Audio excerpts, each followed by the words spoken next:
Okay, so the Adopt Don't Shop um, slogan, I feel like really sounds on the surface like a truism. It is just true, obviously, that it is better to open your heart up to a dog that needs a home desperately. They're at risk of euthanasia because someone just failed them. They adopted them, they gave up on them, or, had an accidental litter. And so the puppies were surrendered to a rescue, and, they really need homes, otherwise they could be put down. And this is actually true. There's nothing false about that. These dogs are at risk. Um, and I think that anyone who doesn't have a specific need for a specific type of dog, like I need a hunting dog that is going to be effective helping me hunt. You probably want to get a dog that was bred for that, not just any old dog from the pound, and try to expect that they will be able to do this naturally without having the breed instincts to do so. Someone who's running, a sled team probably doesn't, want to buy some random dogs at the pound and hook them up and expect that's going to work as well as a team of huskies.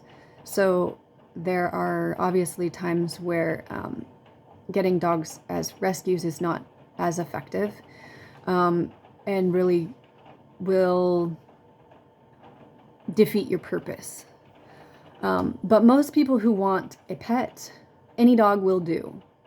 Unfortunately, there are people, and I'll include myself in this, and I wish it wasn't true about me, but I have to recognize that it is a very strong trait that I need a certain aesthetic of a dog and a temperament for me to really enjoy being around that dog. I work with a lot of dogs of all different appearances, temperaments, and behaviors, and I love them all, to a degree, where you would say I can effectively work with these dogs and bond with them and have a lot of respect for them. But I don't have it's a chemistry, is what it is. And it is the same feeling when you see a romantic partner or a potential partner that you are physically attracted to. There's this brain chemistry, like, oh, I like what I'm looking at. There's the same chemistry when you listen to a song that's like, wow, I love this song. Like, it makes me feel good. And it's something about it. You can't always put your finger on it. Sometimes you can. It might be a food that you like, that you're like, oh my God, just the taste, the smell, this food is just amazing. There are certain breeds of dogs that do this, that have this effect on some people. Not all people. Some people see any dog and they have that effect. I'm jealous because I'd love to be able to just like seriously fall in love to that degree with any dog. I wouldn't be so hard to please, but I'm really, really picky when it comes to the dogs that I want. So I work with dogs a lot. I take dogs into my home. I work with them. I figure out what it is that I like or don't like about this dog.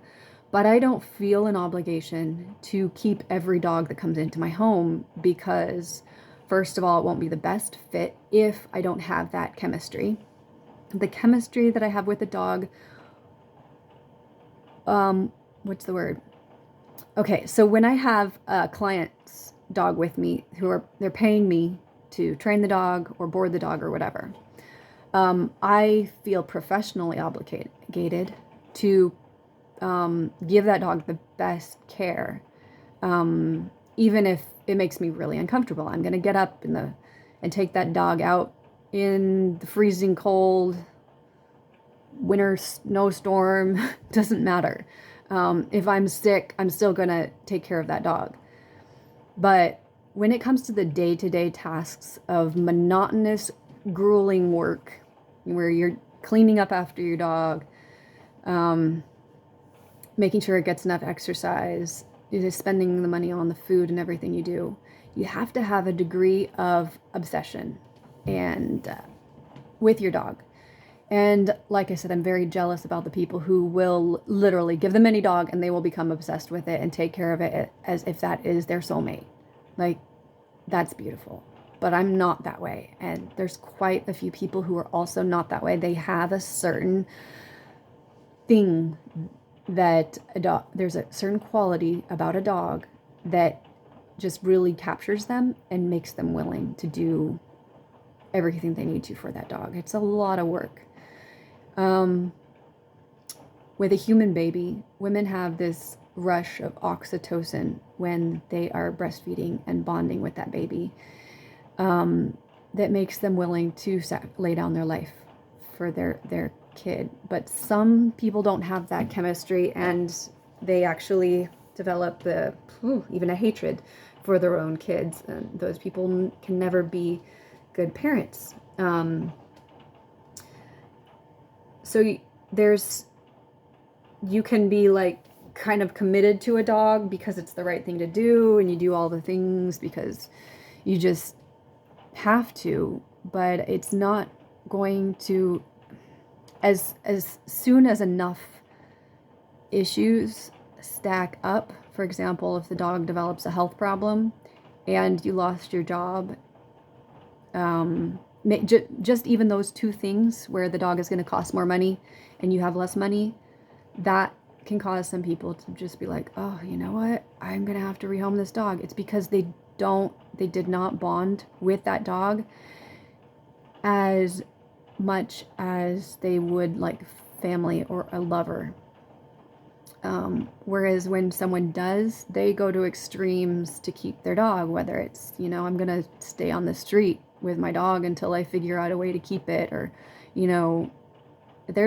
I've heard stories of extreme commitment where people just went out of their way to be able to keep their dog. I have looked and looked, and I have done trial adoption after trial adoption, and I've not found that that dog.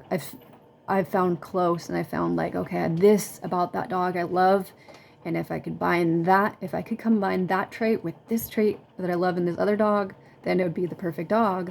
But there are no breeds, there are no, mixes even that I found that I'm like, this is the perfect dog for me. And I really want that, because I've definitely seen glimpses of it, where I'm like, oh my gosh, I love this about this dog. But then there's just other things that are really hard to live with about them. And so it has inspired me to develop my own dog breed, a dog breed that I can actually be passionate about. I mean, I've researched hundreds of dog breeds, and there's many that are rare and hard to find. And still, it doesn't matter how rare they are, how expensive they are, how pretty they are, or well-tempered.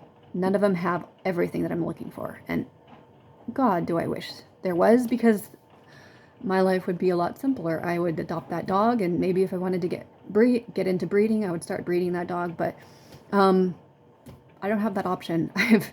I've seen mixes of two dogs, and I'm like, okay, that's a little bit more like what I'm looking for, but still, it's not it. So I have decided to develop my own dog breed, and this is a very huge commitment that will take many, many years and lots of money. One reason I'm motivated to do this is I don't have a very strong will to live.